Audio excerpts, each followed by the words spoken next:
sa corruption, talamak, tahimik ka na lang kasi may mababangga ka. Hindi siya yung DPWH levels. Let's say, ang isang bola ay 500. Minsan, iba yung presyong binayaran mo sa resibo. Let's say, 100K ang budget. 50K lang talaga yung binili doon. Ako, ang alam ko na lang, may gamit na kami. In between that, you just unliquidated funds. Alam nyo naman na sa DepEd, maraming binibigay na donation. Ito.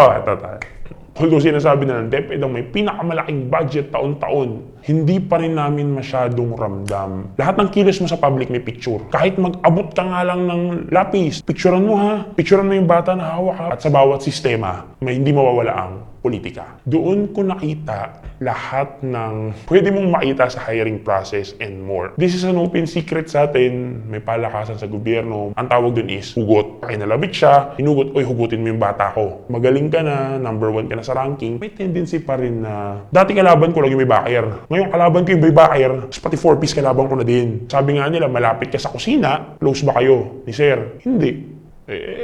Overwork, underpaid. Teacher lang yung may trabaho kang iuuwi sa bahay. Hindi teacher kayo, dapat pansinin mo lahat. Hindi lang naman nasasara sa 6 na oras sa eskwela at 8 oras sa silid-aralan lang yung trabaho namin. You go the extra mile without the extra pay. Maraming teachers ang kulang ang pera, kaya nagre-resort sila sa mga ganong mga bagay. Hindi naman pwedeng, huwag ka muna kumain ngayon ha, kasi wala pa ako sweldo. Sa Japan, sa Korea, 90 to 100,000 ang salary dun. Sagot pa ng gobyerno lahat. Ang paghahanap ng aming mga guest at pagbabahagi ng kanilang kwento ay nangangailangan ng maraming oras. Pero sa tulong nyo, makakadiscover kami ng mga iba't iba pang mga istorya ng ordinaryong Pilipino. Para sa mas magandang community experience, pwede kayo makipag-usap at magtanong ng kahit ano sa aming mga naging guests at manatiling anonymous sa Discord. I-click nyo lamang ang join button para maging isang exclusive member. Maraming salamat!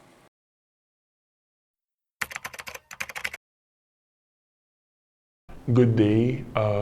Ako po si Maestro. Isa po akong public school teacher dito sa isa sa mga lungsod sa NCR. Talagyan natin dun. I've been teaching for more than 9 years, since 2016. And yes, isa ako sa mga teacher na nakatawid before, during, and after the pandemic. So I've seen everything, even in my short time. Bakit po pagiging guro yung napili niyo pong profession? Well, to be honest, nung una, I was thinking, well, wala namang, maraming bata ngayon nagsabi gusto na maging teacher paglaki. Pero ako nung bata talaga ako, I was fond of math. Gusto kong mag-accountant. Tapos nag-journalism ako, gusto kong mag-AB journalism, syempre, reporter. Kaso, as years go by, naging practical tayo. One factor na din siguro, I was growing up na, to be honest, na syempre, pag teacher ka or DepEd ka, mas sure ka. Hindi ka tulad nung ibang trabaho na so-and-so ka lang, hindi ka sigurado. Dahil freelancer ka, pag teacher ka, like meron. So, yun, nung nag-high school ako, I was studying publicly din naman hanggang mag-college in one public college dito sa NCR. Ayun, 4 years of, I don't know how to say this, pero dati kasi mahirap. Ewan ko lang ngayon kasi marami sabi ko nga marami ng ChatGPT. Dati kasi yung thesis namin, talagang word by word, pipigain ka. Tsaka yung school ko is a little bit well known to be, how do I say this, strict. And talagang, lulusot ka sa butas ng karayom bago makatapos. So, ayun, swerte naman. At I remember nung college, I don't know, sabi sa akin, isa yung mga colleges ko, pag nakatapos ka sa school na yon, trabaho na lalapit sa'yo. And totoo nga, pagkatapos ko graduate doon, hindi na ako halos nagpasa nagpasa ako, pero flinad na nila. Sila na lumapit sa akin. That's one thing I'm thankful for, lalo na sa course ko na English major, mabenta. Diba? To be honest, hindi lang naman kami teacher, marami kang pwedeng puntahan. Lalo na syempre CSR, call center, mga HR, yun. Kaya yun, naging teacher ako. Dahil English major ako, backstory ko na lang dapat talaga sa high school ako. Nag-handle ako ng high school 4th year, section 1. Nakakailang na halos kaedad ko lang yung mga estudyante ko kasi high school sila, 4th year, section 1 pa, special science. So, alam mo yun, parang barkada mo lang sila, tas ST ka, di ba? Student teacher ako. Tapos inaakbay-akbayan lang, parang ganun. So, nakakatuwa naman. Ang inano ko lang, in-expect ko lang, syempre, pagdating nung magtatrabaho na ako, in-expect ko na, ano rin, high school ako. To be honest, syempre, gusto mo high school, sanay na ako eh. Walang opening. Kaya, I don't know, fortunately and unfortunately, bumagsak ako. Well, hindi bumagsak, pero yun yung, the opportunity presented itself na sa DepEd, nag-apply ako somewhere in NCR, a city here, na ang opening is elementary. So, I grabbed the opportunity. Sabi nga nila, huwag ka nang mag-inarte. Kasi, pag nag-inarte ka, baka hindi na bumalik, DepEd na. So, nagpasa ako ng form ko. Ayun, awa ng Diyos, natanggap naman ako, but not without any complications. If I may tell, okay, yung hiring process, tanggap ako sa DepEd, nagpasa ako ng June 2016. May prior na work ako doon sa DepEd din. Natanggap ako September. Pero August pa lang, tsaka July, nag-aayos ka ng papel. Siyempre, hiring process. Doon ko nakita lahat ng pwede mong makita sa hiring process and more. What do you mean by that? Unang-una, may mga nakita akong nauna sa akin sa ranking. Kasi sa DepEd may ranking. Yung supposedly, si number 1 sa ranking, siya yung tatawagan agad pag may opening. Kasi nga 1 siya eh, like highest score. Tapos number 2, 3, 4, 5. Pero dahil this is an open secret sa atin, may palakasan sa gobyerno, may kilala tayo, admit it or not, tanggapin na natin hanggang ngayon, totoo yun. Nagtaka kami, kasi nakarank kami. Kilala ko yung number 1. Tapos nagkaroon ng opening sa ibang school, tinawagan si 4, si 5, si 6. Bakit? Sabi ko, Sir, di ba 1 ka? Nung batch natin, 1 ka? Oo, 1 ako. Tinawagan yung 4, 5, 6 kasi yung isa doon, dati ko rin kaya klase, si 6. Sabi niya, tinawagan na? Oo, ano na nga eh, for requirements na medical, papasok na, first day. Ba't di ka tinawagan? Hindi ko alam. Siyempre, waiting lang naman kami. What do we know? Di ba, DepEd ang magtatawag eh. Ayun, yun yung first-hand experience ko na tinignan namin yung points, tinignan namin, tapos nireal talk niya yung pumunta siya sa division. Siyempre, nagalit siya eh. Like, ma'am, ako agad yun dapat. Kasi sa DepEd, nagmamatter, if I may explain lang, nagmamatter kasi na makapasok ka agad ng, sabi ko kasi September kami.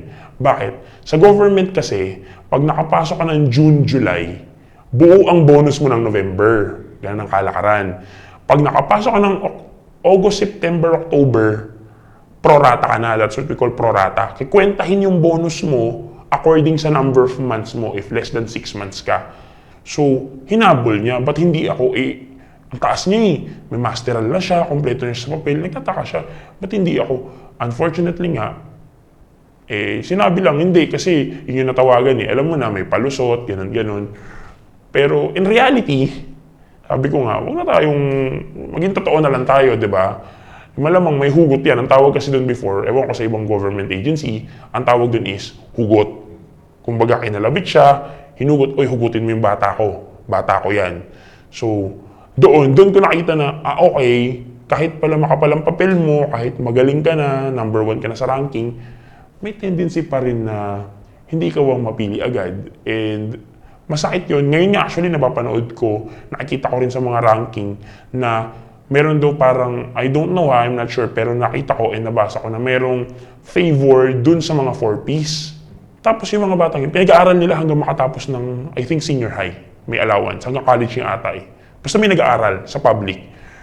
Tapos nun, pag si bata, nakagraduate ng college at nag-edu at nag-teacher at ginustong pumasok sa public, parang may passes daw. Hindi naman passes, pero parang mas greater chance or bigger chance na makapasok agad. Kasi ang katwiran is, 4Ps beneficiary siya nung bata. Parang produkto, parang alam mo yun, parang yung produkto ka ng sistema ng 4Ps.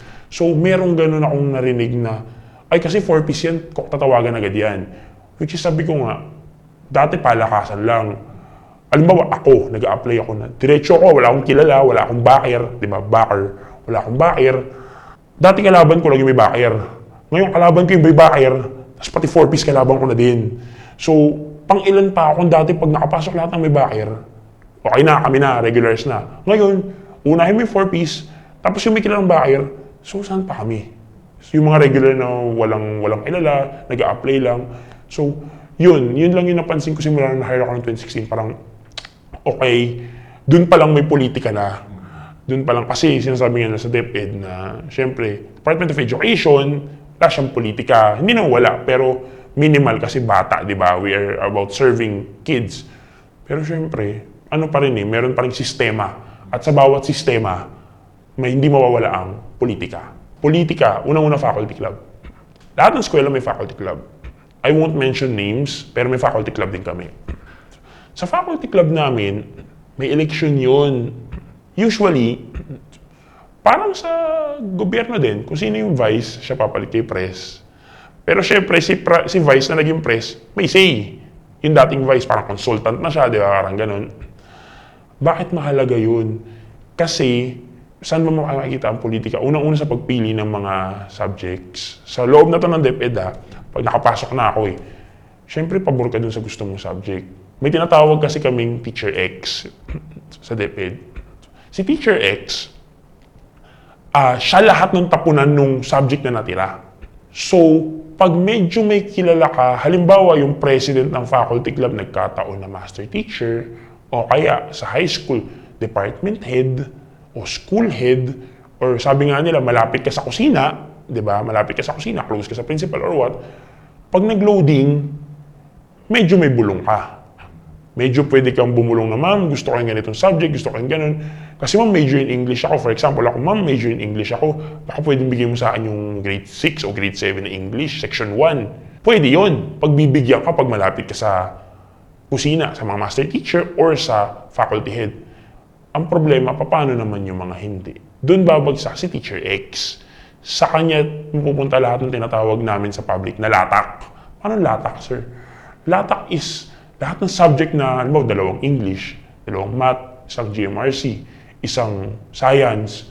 Ang mangyayari kasi nun, sir, papaliwanag ko lang din, bawat subject may preparation kami tinatawag. May lesson plan, teacher kami.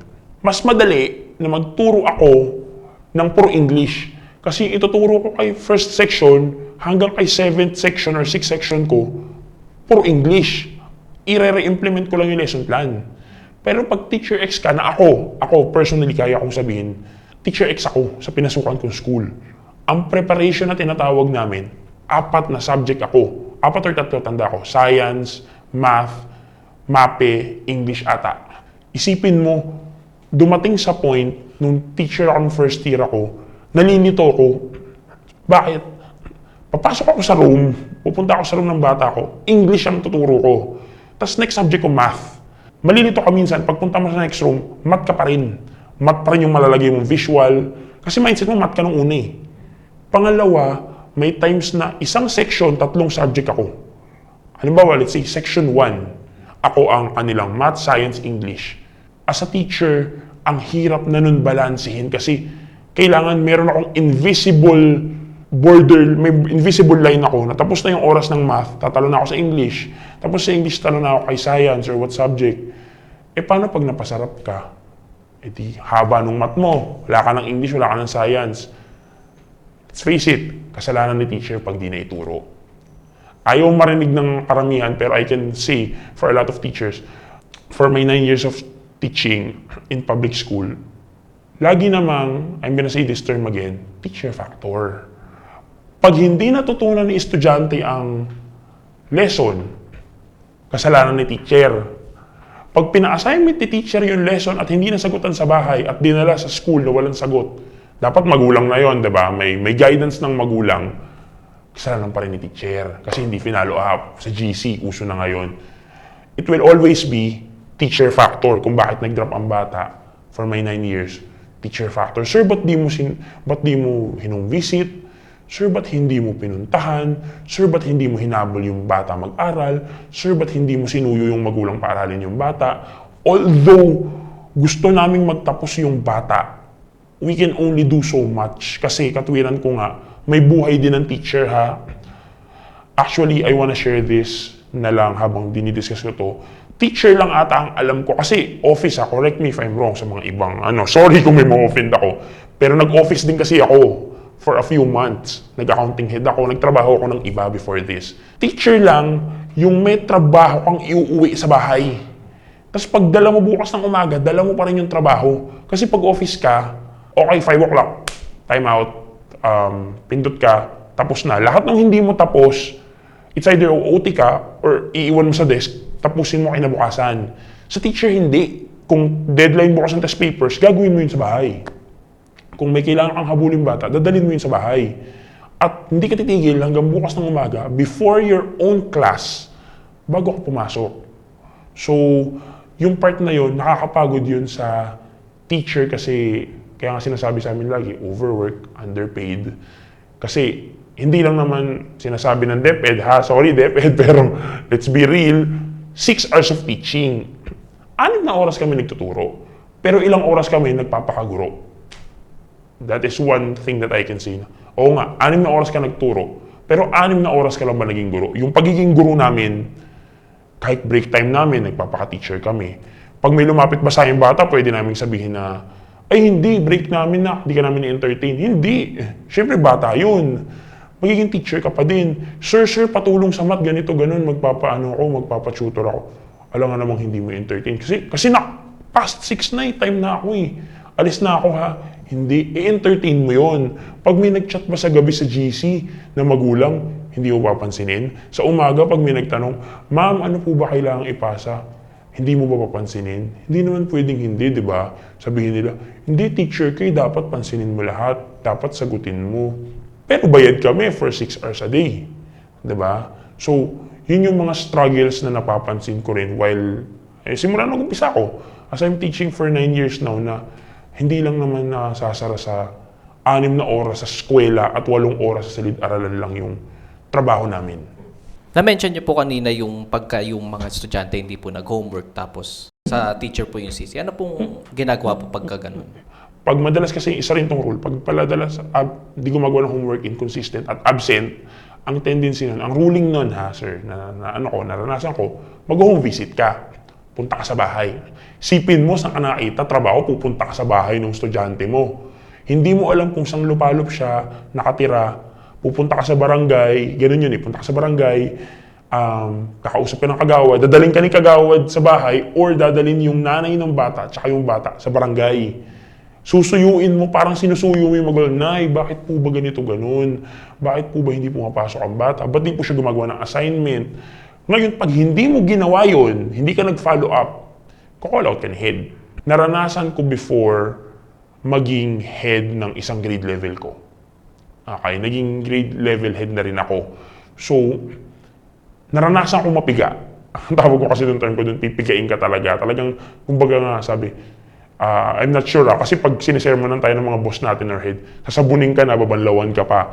So, naranasan ko ng masabon ng principal before, tsaka ng grade chairman ko nung hindi pa ako grade chairman, tsaka department head, sinabon na ako, ba't di ka nag-follow up? Master teacher, ba't di ka na ganito? Ba't di mo siya chinat? Ba't hindi mo pinuntahan? To the point na parang gusto na nilang puntahan ko na, nagpunta ka na ba last week? Opo. O pinuntahan mo ba ulit ngayong linggo? Again, liliwanahin ko lang, lahat yung home visit na yon, walang additional yun wala kaming allowance doon na parang fee na, ito 500, bahala ka, sumakay ka, mag-commute ka papunta sa bahay niya. Hindi. That is, ayoko naman sabihin, ayoko rin pag mukhang sobrang naman, di ba? Pero that is in our own prerogative. Concern kami sa bata. Kasi pwede naman namin i-claim na kinontak na namin tinawagan ko na, di sumagot yung magulang, ayaw talaga, baka ayaw na, baka tumigil na. Pero dahil si teacher, gustong habulin yung bata, si teacher ayaw mapagalitan ni head na tatanungin kasi. Meron kasi sir sa DepEd na tinatawag ng RPMS.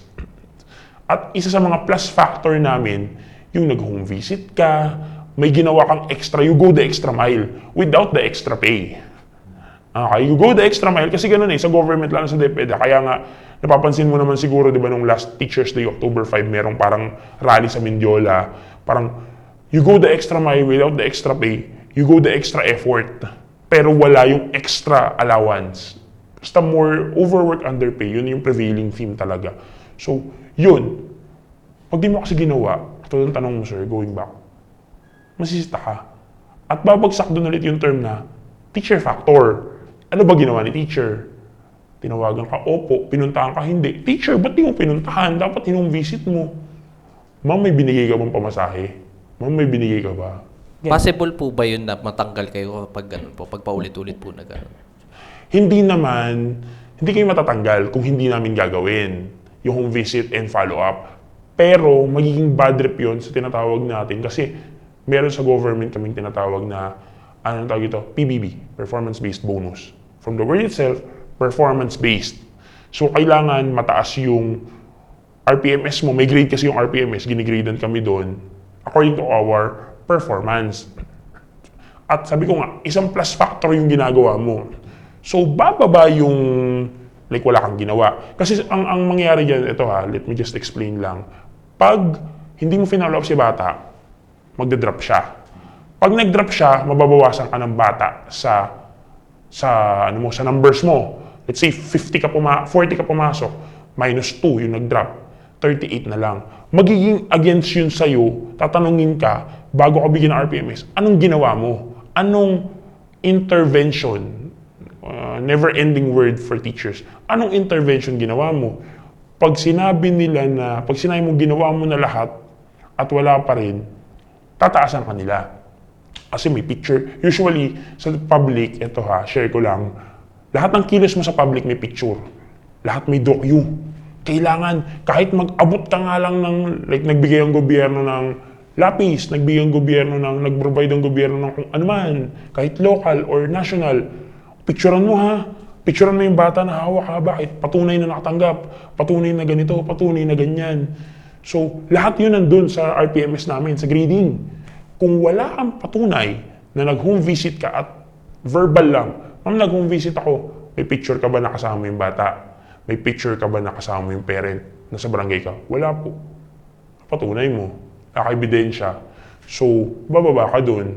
Bukod sa PBB, pag bumaba ang performance mo, mahihirapan kang magpa-promote. So, hindi ka matatanggal, pero hindi ka rin mapapromote. So, yun. Sa corruption po, may mga na-witness po ba kayo sa loob ng mga schools po? Sa corruption, I will tell this. Talamak, hindi siya yung DPWH levels na milyones. Pero, naging trainer din ako ng sports, naging trainer din ako ng Jorn before. Naranasan namin, actually nakita ko first hand, I'm gonna say this. Kasi pag sports, may isyong check, tsaka may budget yan. Tapos you will go out as a sports coach or coordinator para bumili ng budget. Ngayon, syempre, alam mo naman sa government, may tinatawag tayong liquidation. Ili-liquidate mo yung binili mo. Let's say, ang isang bola ay 500 molten. Tapos, yung bola na yun, 10 pieces, so 5,000. Yun yung nasa resibo. At yun din yung i-reimburse ng budget ng principal or ng property kung magkano yung nagastos mo. Yung nasa resibo. Open secret naman, siguro before, na nagiging kahalakaran kahit sa private, na pag bumibili ka, minsan, iba yung presyong binayaran mo sa resibo. Sabihin mo 500 yun nasa resibo ng isang bola ng molten for training ng basketball. Nakuha mo lang ng 300. So may 200 ka agad doon. Malinis yun. Bola lang ba bibilin mo? Sa football may shin guard. Sa volleyball may bola, may net. Isipin mo yun. So ako naranasan ko before na half of the budget. Parang yung nakita sa DPWH, sabi rin nila na, sir, ito yung amount na nakalagay, pero hindi talaga yun yung binili mong amount. Let's say 100K ang budget ng sports, or let's say 50K o 100K. 50K lang talaga yung binili doon. Yun yung worth ng goods talaga. Pero sa resibo, 100. So, mauobliga kang i-reimburse 100. Kasi 100 naman yung malinis eh. Kasi pag, marunong din kasi ako mag-accounting, pinag-accounting, pinasok lahat eh. No? Nag-accounting ako before ng isang school. Alam ko yung breakdown. At walang magagawa si school pag may naipresenta kang resibo. Legal na resibo na ito yung ginastos ko, 100K, balik nyo sa akin. Babalik lang yun for liquidation yun. Reimbursement ang tawag dun sa public. paano ba nilang malaman kung talagang 100 yun? Basta alam nila 100 yun nandun sa resibo. 'Di ba? So, binigay yung amount kay Princey, si Princey binigay kay Coor, si Coor binili, ako si Coach, may bola akong ginagamit, di ko naman alam eh. Hindi ko naman alam eh. Basta ang alam ko lang, si Coor ang nakaalam. Ang kausap lang ni Principal, si Coor. Siya bumili. Ako, ang alam ko na lang, may gamit na kami. In between that, you just add 1 plus 1 equals 2 na lang, di ba?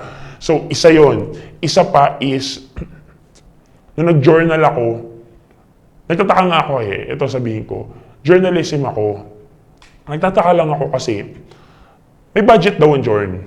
Wala bang fixed na budget? Kasi yung ibang kakilala ko, ang taas ng binibigay per ulo. Ang usapan kasi doon, per head. Ano ba, kukontest ng bata? Kukontest ka.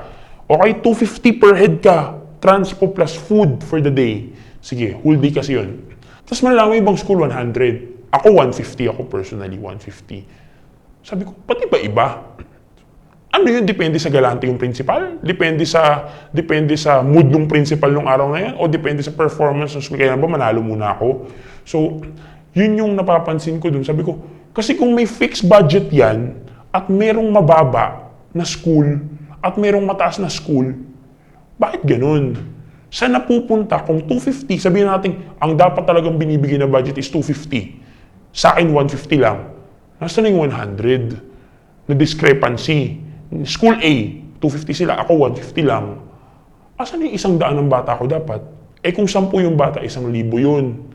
Eh ang contest sa journalism is 3 to 5 days. Ilang bata yun? Sabihin mo ng may 5,000, 6,000.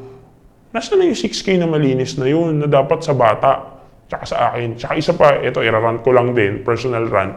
Nung nakatanggap ako before ng 150, saan layo ng school, ng host school ng contest, magkano ba Jollibee? School. Sorry, pero alam ka ng mga teachers, pag nagpapakontest kami ng bata, hindi kami nagpapakain sa karinderya. Bawal yon. Sa pares, sabi nga, pares na lang para mura. Hindi po pwede. Kasi pag sumakitan siya ng batang dala namin, sino nga habulin namin? Yung karinderya. Sisisihin namin yung pares. Hindi pwede. So, papakainin mo yon sa fast food para may habol ka sa kalinisan. Jollibee, McDo. Magkano ba isang meal ng Jollibee na chicken? 80. Dalawa, 160. Pamasahe pa. 150 lang yung binigay sa'yo. So, in a way, isa rin to sa mga rants ko as not just a journalism teacher, but as a sports teacher dati, coach na, ang liit. Like, tas maririnig, dun nga sa samaan loob ko na, ba't yung mas school ang laki? Like, 250 kasha na yun, tatawid ako dun. Ako 150, yung iba 100. Eh pare-pareho namang tao yung dala namin, pare-parehong estudyante, pare-pareho ng kain, nagugutom utak. Ba't iba-iba? So, isa yun sa mga corruption. Tapos, yun, yung mga unliquidated funds. Actually, may corruption nga din sa mga sa mga gamit. Alam nyo naman na sa DepEd, maraming binibigay na donation. Ito. Maraming donation sa DepEd. Lahat nga halos dinodonate ng schools, di ba? Kung saan malapit yung private company, halimbawa yung mga loaning banks, ito sample. Halimbawa, si Bank A, loaning bank siya. Malakas mag-loan ng mga teacher doon. Ang tendency nun, magbibigay siya kay school for Brigada Eskwela, alam niyo na may Brigada Eskwela, linis, materials, or what. Hindi lahat makakatanggap nun. Or magdodonate sila ng TV or ventilador, hindi lahat makakatanggap nun. Ang masakit pa nun, yung mga may kailangang makatanggap, yung mga walang TV, walang projector, walang ventilador, hindi sila makakatanggap nun. Ang makakatanggap nun, yung malapit sa kusina. Ano malapit sa kusina? Yung mga close sa taas. Uy, may bagong TV, may parating dito, may donate si Bank A na TV. Eh, walang TV yung room ko eh. Close ba kayo ni Sir? Hindi. Tapos magugulat ka na lang yung 55-inch na TV bibigay dun sa may TV na dati. Doon nga ako natatawa kasi yung may TV na dati, bibigyan ng mas malaking TV. Tapos yung lumang TV nila, yun yung ibibigay doon sa mga walang TV. Alam mo yun, like, sabi ko, ba't hindi mo na ibigay sa akin yung 55? Tapos may fix naman na siya na TV dati, di ba? Hindi, kasi mas mataas yun eh. Hindi ko naman sabi, kasi close siya nun. Kaya bibigay mo sa kanya yung bago. Tapos yun, napaglumaan na binato na ng bata, sira-sira na, sira na yung remote, pinupukpok na. Yun yung bibigay mo sa akin kasi hindi kami close. So yung mga ganon, tapos pabang corruption. Eto more on, not corruption, pero hindi ko alam kung lahat ng school meron ito. I'm just gonna say it na rin, sir. Sa schools, may canteen. May nagbebenta. Canteen eh, syempre food. Pero si ibang teacher, nag-extracurricular. Nagbebenta sila ng paninda nila. I'm pretty sure sa mga makakita nito na public school, alam niyo yun, you know what I mean. So eto si paninda, may sarili silang paninda. I have nothing against that. Ang ano ko lang is, lalo na nag-grade level ako na head, ang concern ko lang is yung ibibenta nyo ma'am, ubusin nyo muna yung tray na tinda ng kantin. Pangalawa, yung walang sabit yung ibibenta nyo. Paano walang sabit? Kasi yung iba, nakakilala ko, okay? Bumibili sila sa mga untrusted sources. Anong untrusted? Like Visoria, mga ganon. Bumibili sila doon. Ang problema kasi doon, katulad nga nung sa Jollibee kanina, pag nagka-problema ang bata, sinong masisisi? Unang-una masisisi sa kantin. Kasi ang alam ng magulang, lahat ng binibenta sa school dumaan sa kantin. At ang lahat ng paninda ng kantin, mind you, is approved ng DOH.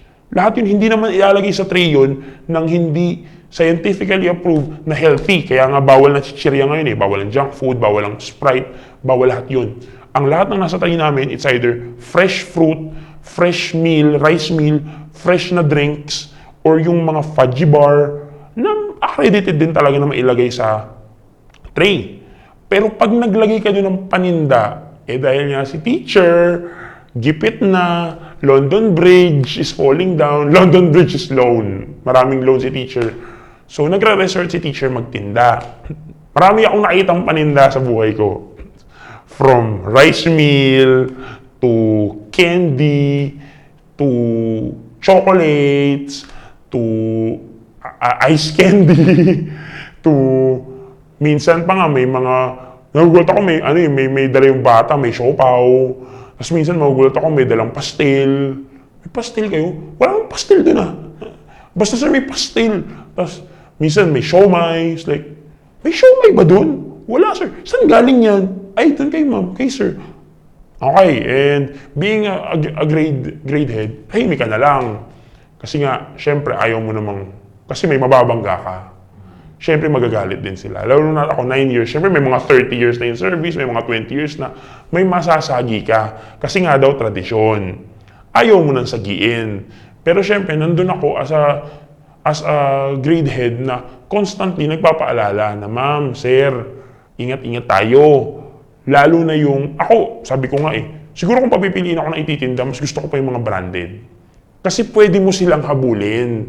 Sir, may nagbibenta ba ng hindi inaprubahan ng kantin? Malaking problema yun. Kasi bata ang pinag-uusapan natin. Buhay ng bata ang maaalanganin. Kasi may experience ako before na, let me just tell you, nagsuka bata. Suka talaga. Sabi ko, tinanong ko yung teacher, ma'am, ano ba kinain yan? Wala, ito lang, binili niya sa tray, ganun. Tinanong ko si bata, na ano binili mo?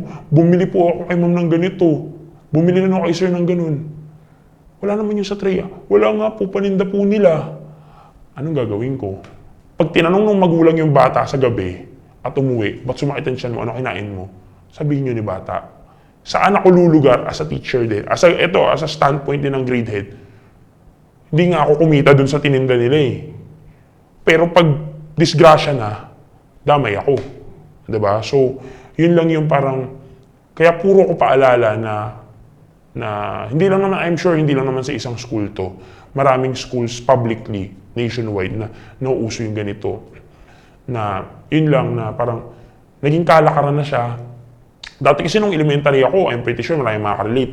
Binibenta lang ng teacher, bond paper, ballpen, lapis.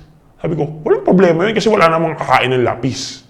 Wala namang defective na ballpen, diba? Palitan mo pag sira. Pero yung pagkain kasi, delikado kasi syempre, health ng bata yun. Gusto ko mang, ideally, gusto ko mang alisin yun. Realistically, maraming teachers ang kulang ang pera. Kaya nagre-resort sila sa mga ganong mga bagay. At sa mga iba pang bagay, nagre-resort sila into morally and ethically wrong, if I may say. Kasi may sinumpaan sa yung DepEd eh. Pag pumasok ka sa DepEd, may oath ka. O-oath ka dun eh, first day mo, bago ka pumasok. Marami kang panunumpaan na bawal mong i-break morally, ethically, professionally. Pero dahil nga sa pangailangan, si teacher, ginagawa. Ganun. Nabanggit po ninyo yung underpaid po yung mga teacher. Magkano po ba usually yung mga sahod po ng mga teacher po dito sa Pilipinas? Teacher 1 dito, I think 29, ganon. 29K. Mukhang malaki, di ba? Sabihin ng mga, viewer, malaki. May kaltas pa po yun. May PhilHealth, may GSIS.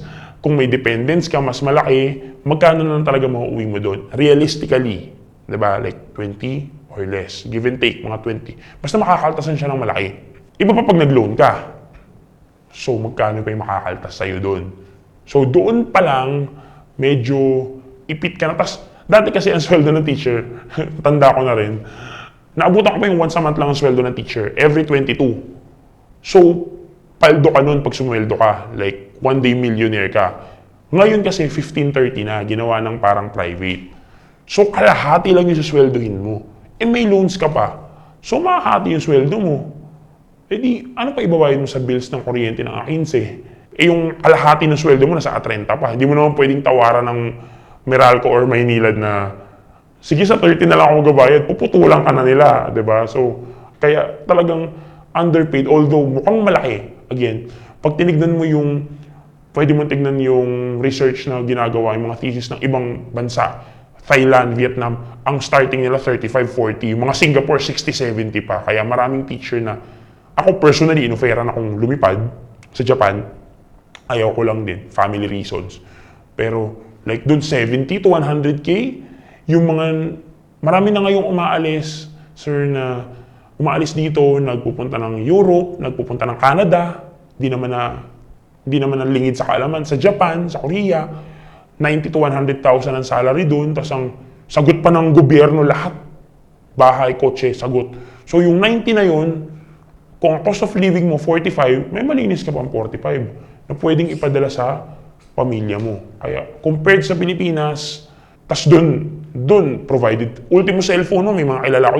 Ultimo cellphone mo, bibigyan ka nila. Ultimo laptop mo, provided. Ultimo printer mo, provided. Dito, ikaw bibili ng laptop. Ikaw bibili ng cellphone. Ikaw bibili ng printer. Ikaw mag-provide ng internet mo kung gusto mo. Lalo ng pandemic, may binigay sa amin na SIM before, yung city namin national wala. Ay, may binigay din nata national pero limited lang. Tapos, wireless yun eh. So, mahina ang signal. Diba? Dependent ka lang sa over the air. Doon ko nararamdaman na, although sinasabi nila, let me just say this, although sinasabi nila, DepEd ang may pinakamalaking budget taon-taon. Open naman yun eh, na taon-taon, laging largest chunk of the pie ng national budget natin, hindi pa rin namin masyadong ramdam sa grassroots level, sa pinakababa, yung malaking budget. Ewan ko lang kung sa taas, I cannot speak for them, pero sa amin, like, ang dami pa rin kulang. Yun. Masasabi niyo po bang sapat yung salary ng mga guro dito sa Pilipinas para makabuhay ng isang pamilya po? Isang pamilya, hindi. Kasi, di ba may nirelease ata ang NEDA, I think? I don't know kung ano yung I'm not really sure May nag-release ng parang daily expenses na minimum for a family of 5. If you will compute, I think parang kulang pa. Kasama na yung kaltas namin kasi lalabas 20 lang ata or give and take di ba? Kung mapagkakasya, oo mapagkakasya mo. Pero yung living a good or ample life, mabibili mo yung kailangan, hindi mo mabibili na yung gusto. Kung single ka siguro, like nung single ako, nung pagpasok ko, single ka, oo. You can eat out, you can eat fast food, you can eat samgyup, pwede ka kumain, pwede ka medyo maggala, pwede ka mag-spend sa phone mo, pwede ka mag-plan, walang problema. Kasi solo katawan ka or may, let's say, parents mo lang ang sinusuportahan mo, dalawa lang, mama, papa mo, kung isa lang, mama mo lang, or kapatid. Pero kung family, like 4 o 5 kayo, at ikaw lang may trabaho, kasi ang magkakatalo dyan sa 20K na yun, hindi naman malinis sa 20K yun eh. I mean, so let's say 20K makuha, 20 to 23, 25K, di ba? Sige, maging galante na tayo, 25. Kailangan mo pa rin naman pumasok araw-araw. Gagastos ka pa rin naman sa internet mo, sa personal mo, bukod pa dun sa pagkain ng pamilya mo, sa renta ng bahay nyo, sa kuryente, sa tubig, tsaka palang mamimili ka ng pagkain nyo for 1 whole month. We're talking about 1 whole month. Magkano na lang, Diyos ko, yung 5,000 grocery ngayon, 2-3 linggo lang. Kaya nga eto, I have to be honest with everyone. Kaya nga nauso yung salitang pecha de peligro kahit sa mga teacher eh. Kasi kung malaki yung sweldo namin, walang pecha de peligro. Bago kayo magsweldo, di ba 15 sumweldo ka, bago mag-30, may pera ka pa. Hindi ka maghihintay ng 30. Hindi ka mag-aabang ng 30 kasi may pera ka pa. Pero dahil nga kulang na, nagbayad ka ng bills. Nandun yung bills sa A15, di ba? Nandun lahat yun. Bills, mobile plan, tubig, kuryente, renta. Nandun yun sa A15. Ano pang tatawid mo ng A30? Di ba? Hindi ka makakarating. Wala ka ng tubig, putol na. Wala ka ng kuryente, putol na. Hindi naman ako pwedeng pumunta sa Meralco para sabihin na sa 30 na lang po kayo magbabayad kasi dun po yung kalahati ng sweldo namin. Di ba? So, and you still have your family to feed. Hindi naman pwedeng, huwag ka muna kumain ngayon ha, kasi wala pa ka sweldo. Hindi pwede. Gagawa ka ng paraan. Kayo po, ano po bang, may sideline po ba kayo para po maging enough po yung kinikita po ninyo? Ako, aminado ako, may sideline ako. Ever since pumasok akong public 2016, 17 or 18 ako nag-start. Nauso dati yung bentahan ng thesis sa recto eh. Gumagawa po kami ng assignment ng ibang tao. Yes, pandaraya siya. Babayaran ko na lang kaysa mahirapan ako. Lalo yung mga rich kid, famous schools, I won't drop names. Kaysa mangurap kami, magnakaw kami sa pondo ng bayan na pwede kong hindi pamigay yung mga pinamimigay sa mga bata. Pala kasi sabing may alam akong ganun ha, pero may na-encounter ako dati, buong thesis, 80 pages, 70% AI. Karamihan ng batang Pilipino ngayon distracted sa cellphone, sa laptop, sa kokomelo, sa laro. Matatalino sila, pero yung talino nila napupunta sa laro, stemming from the pandemic din. Sabi nga nila, di ba, si Bongbong, di ba, sinabi na, balagoong ang Pilipinas sa English, dead last tayo, mahina pa tayo sa mahina. Kung gusto nyo manood ng mga dokumentaryo galing sa mga interviews namin, huwag nyong kakalimutang i-check ang isa pa naming YouTube channel, Off the Record Beyond Borders. I-click nyo lang ang link sa description. Maraming salamat!